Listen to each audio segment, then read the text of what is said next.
At first, it seemed to be a cyber attack aimed at those who organized protests against China's control of Tibet. Actually, there's a saying in our community that if you're not being watched by the Chinese government, you're probably not doing the best you can. Still, TENZIN SELDON, a student at Stanford, was surprised when Google told her someone in China was reading her email. Hackers had to use some sort of high-tech things that they could have access to my password. But Google discovered this was much more than an attack on the email of a single Chinese human rights activist. Not only was Google itself targeted by the cyber spies, but so were at least 20 other major corporations.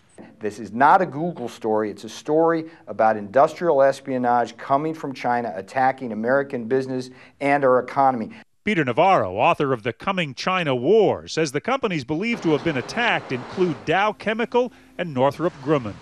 When they hack American business enterprises, it's a covert act of war on our economy at a time when their economy is growing at 10% and we have over 10% unemployment rate. At a place where they battle hackers every day, the computer security company McAfee, George Kurtz says the attacks were sophisticated and precisely targeted. Designed to get in, cover its tracks, steal data and corporate secrets, and get out. And for the companies involved, those secrets are valuable. Think about the amount of money they spend in R&D on a yearly basis, billions of dollars. Having these very sensitive trade secrets and intellectual property and potentially source code taken can be very damaging to them.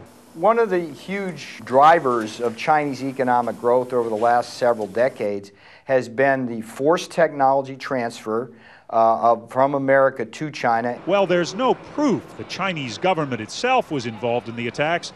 TENZIN SELDON says American companies hoping to profit in China should beware. It's not them that has owned China, it's China has owned them. As others now look to protect themselves from Chinese hackers, China itself strictly censors the internet behind what's been called the Great Firewall.